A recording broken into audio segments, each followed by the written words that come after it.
Amerika hat da sehr viel beigetragen, aber erstaunlicherweise nicht die von den Bush-Kriegern so immer eingesetzte Hard Power, sondern ist es ein Erfolg amerikanischer Soft Power, wenn man die Bedeutung von Facebook sich anschaut, von Twitter, aber auch die Idee eines globalen Nachrichten-Fernsehnetzwerkes, das ja von Al Jazeera umgesetzt wurde, und das würde ich überhaupt nicht unterschätzen, welche Bedeutung gerade diese Medien haben, weil sie faktisch die staatliche Zensur ausgehebelt haben. In jeder Teestube, überall in den Wohnzimmern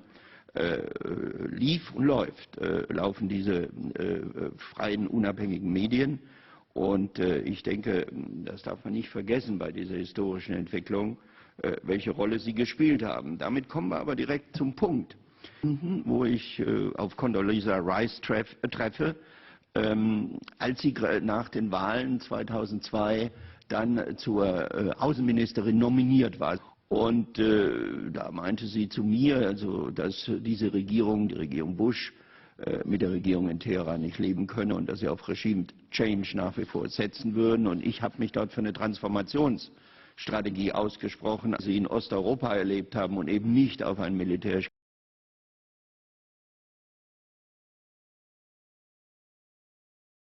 About 10 days after 9/11, I went through the Pentagon and I saw Secretary Rumsfeld and Deputy Secretary Wolfowitz. I went downstairs just to say hello to some of the people on the Joint Staff who used to work for me. And one of the generals called me and he said, "Sir, you got to come in. You got to come in and talk to me a second." I said, "Well, you're too busy." He said, "No." He says, "We've made the decision. We're going to war with Iraq." This was on or about the 20th of September. I said, "We're going to war with Iraq. Why?" He said, "I don't know." He said, "I guess they don't know what else to do." So I said, "Well, did they find some information connecting Saddam to Al-Qaeda?" He said, No. He says, "There's nothing new that way. They just made the decision to go to war with Iraq." He said, "I guess it's like we don't know what to do about terrorists, but we've got a good military and we can take down governments." So I came back to see him a few weeks later. And by that time, we were bombing in Afghanistan. I said, "Are we still going to war with Iraq?" And he said, "Oh, it's worse than that." He said, he reached over on his desk, he picked up a piece of paper, and he said, I just got this down from upstairs, meaning the Secretary of Defense's office today. And he said, "This is a memo that describes how we're going to take out 7 countries in 5 years, starting with Iraq and then Syria, Lebanon, Libya, Somalia, Sudan, and finishing off Iran." Gestützten Regime Change. Jeder, der die Nachrichten der letzten Jahrzehnte verfolgt hat, weiß, dass Al-Qaida von der CIA gegründet wurde, mit der Befürwortung und Unterstützung von Saudi-Arabien, Israel und Pakistans Geheimdienst. Zbigniew Brzezinski hat 2 Bücher geschrieben, in denen er damit angegeben hat, dass sie 1979 die Gruppe kreiert haben und sie die Russen attackieren ließen, um sie dazu zu bringen, in Afghanistan einzumarschieren, damit die Sowjets, Zitat, ihr Vietnam haben können. Das ist ein Fakt. Und dass die Moslem-Brigaden vom britischen Geheimdienst kontrolliert werden, geht zurück zu Lawrence von Arabien. Aber der Schwindel ist, dass Osama bin Laden und Al-Qaida die Operation, Serbien anzugreifen, Jemen koordinierten. Und dann kam die NATO und bombardierte Serbien. Dann haben wir natürlich die Anschläge des 11. September und die Newsweek-Schlagzeilen über die Flugzeugentführer, die in den amerikanischen Militärstützpunkten trainiert wurden. Die Times of London berichtete vom Lufttransport des Bösen. Monate nach dem Beginn des Afghanistan-Kriegs hatte das britische und amerikanische Militär tausende Top-Al-Qaida- und Taliban-Führer gefangen, denen dann befohlen wurde, sie wieder freizulassen und sie nach Pakistan zu fliegen, damit die nächste Destabilisierungswelle begonnen werden kann. Sie sehen, Al-Qaida ist offiziell und aktenkundig eine Kreation der CIA, Großbritannien, Israel und Saudi-Arabien und kommt weltweit zum Einsatz. Mit den öffentlich vom Westen finanzierten Rebellen im Osten Libyens. Und ich sage nicht, dass Gaddafi gut ist. Der Punkt ist, der Westen hat das Regime seiner eigenen Marionette in Ägypten gestürzt. Sie haben die Regierung in Tunesien gestürzt. Und jetzt kommt raus, dass britische Spezialeinheiten im Osten Libyens waren, noch bevor die Rebellion begonnen hatte. Und es ist Al-Qaida, die rebelliert. Denn es ist belegt, dass der Anführer der libyschen Rebellen für Jahrzehnte in Virginia vom CIA trainiert wurde. Und er gibt zu, dass er mit Al-Qaida zusammenarbeitet.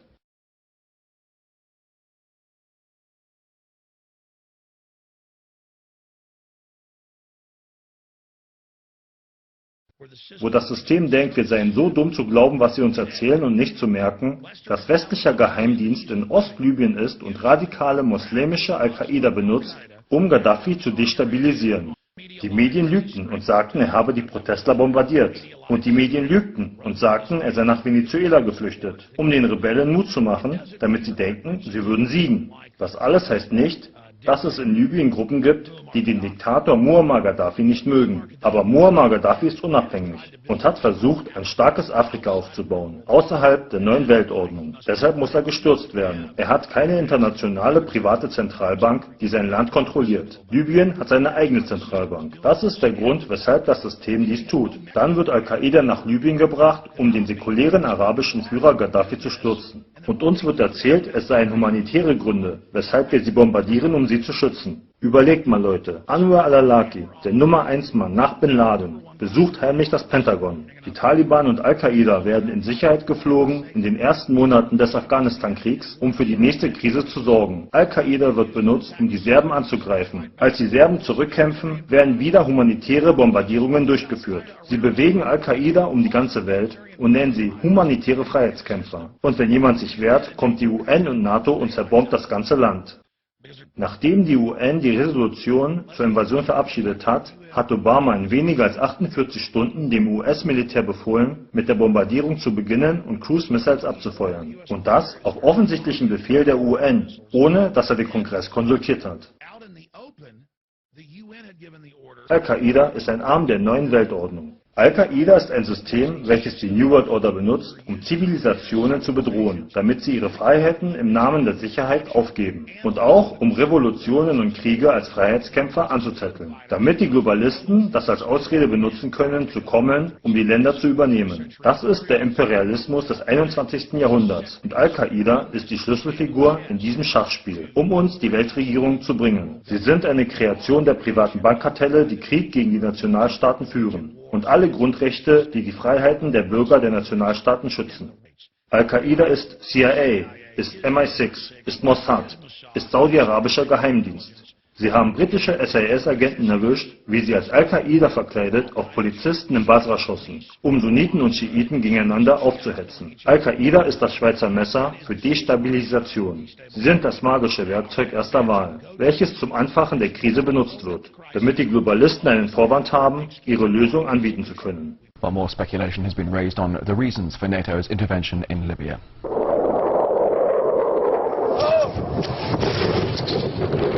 According to some, it's about protecting civilians. We must not tolerate this regime using military force against its own people. Others say it's about oil. The only reason they're interested with Libya is about the oil. You think we'd be in Iraq if the major export there was broccoli? But some are convinced intervention in Libya is all about currency, specifically Gaddafi's plan to introduce the gold dinar, a single African currency made from gold, a true sharing of the wealth. It's one of these things that you have to plan almost in secret, because as soon as you say you're going to change over from the dollar to something else, you're going to be targeted. There were two conferences on this. One in 96 and another one in the year 2000, called the World Mataba Conference, organized by Gaddafi. And everybody was interested. I think most countries in Africa were keen. Gaddafi didn't give up. In the months leading up to the military intervention, he called on African and Muslim nations to join together to create this new currency that would rival the dollar and euro. They would sell oil and other resources around the world only for gold dinars. It's an idea that would shift the economic balance of the world. Countries' wealth would depend on how much gold they have, not how many dollars they trade. And Libya has 144 tons of gold. The UK has double that, but 10 times the population. If Gaddafi had an intent to try to reprice his oil or whatever else the country was selling in the global markets and accept something else as a currency, or maybe launch a gold dinar currency, any move such as that would certainly not be welcomed by the power elite today who are responsible for controlling the world's central banks.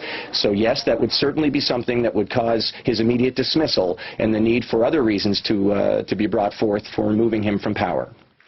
It's happened before. In 2000, Saddam Hussein announced Iraqi oil would be traded in euros, not dollars. Sanctions and an invasion followed. برنر هنري ليفي حيثما مر تفجرت حروب أهلية وتقسيم وطائفية ومجازر مرعبة وخراب كبير، وحيثما يمر فهو يمهد لإسرائيل جديدة وعرب جدد وشرق أوسط جديد بمباركة أمريكا وبريطانيا وفرنسا. برنر ليفي من أفغانستان بدأ نشاطه ليتنقل بعد ذلك ما بين البوسنة والهرسك والسودان، لنجده بعد ذلك في ربيع مصر يفاخر بتقديم الطعام من جيبه الخاص للمتظاهرين، وليجاهر بعد ذلك بترشيح وائل غنيم لجائزة دولية. وما بين ميدان التحرير المصري وساحات بنغازي الليبية تتواصل المهمة. هنا وصل به الأمر حد الاطلاع على التخطيط والخرائط وسير العمليات والوصول إلى الخطوط الأمامية في الصحراء. ليفي اليهودي الفرنسي القريب من صناع القرار في فرنسا، معروف بمواقفه المعادية للمسلمين، فهو من دعا في صحيفة جويش كرونيكل البريطانية لاغتصاب المسلمة التي ترتدي النقاب في فرنسا، وهو من تحالف مع سلمان رشدي صاحب الآيات الشيطانية في محاربة الإسلام والمسلمين.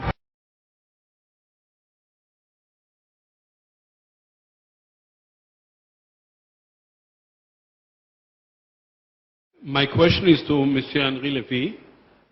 You were a strong supporter of the military actions that were taken by NATO in Libya. What is then your view of NATO taking similar actions in Syria?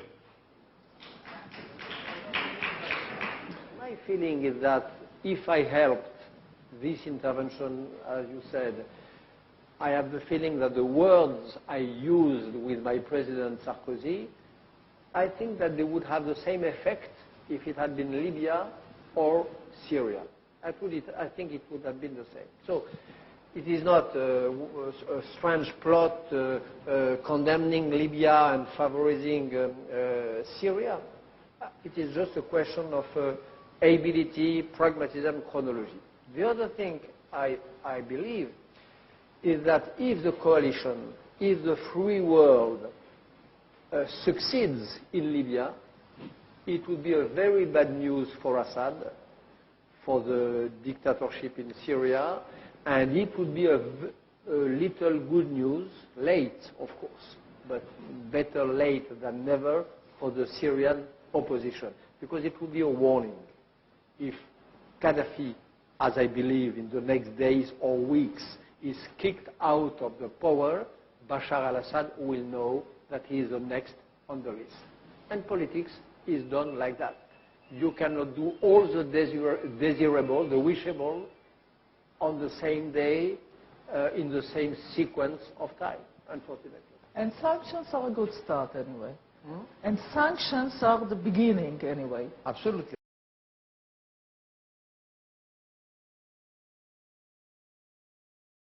You're coming in this hard time, and you give us a good hope that our victory is near. Thank you. Thank you, John McKean. Thank you. Thank you very much. Thank you very much. People in Libya are very happy now. Every people in Libya like you. Believe me.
n'a pas sombré malgré un état de guerre larvé qui dure depuis 60 ans.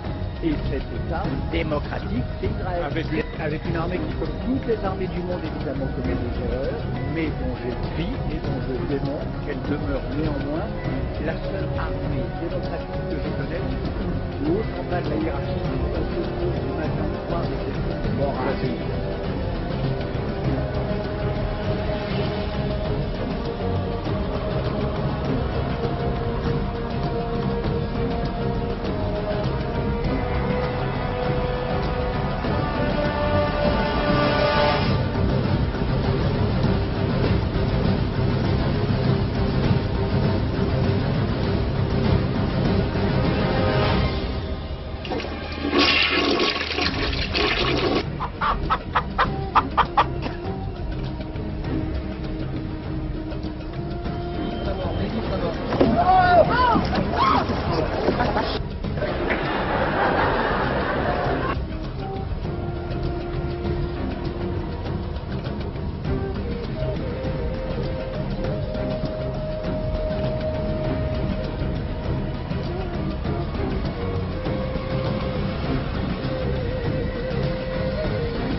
Il n'en a plus les moyens, il n'a plus d'armée véritable, il est entouré d'un corps de mercenaires payés grassement, mais qui... Le contrôle de ces lignes, il est capable de réaliser le grand embrasement pétrolier de dans sa tête. Deuxièmement, il reste probablement, et deuxièmement, il a des chasseurs qui peuvent, à partir de la...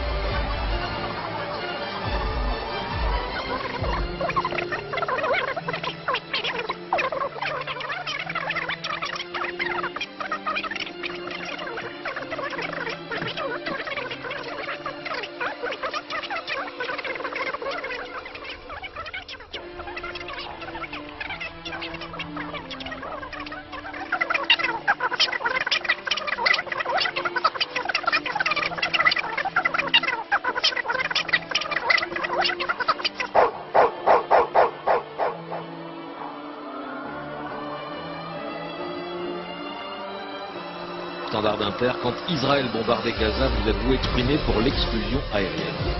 Non, parce que c'est une situation extrêmement différente. Quand Israël bombardait Gaza, c'était en réponse à une pluie de roquettes qui tombaient sur la ville de Sderot, sur le sud d'Israël. Rien à voir.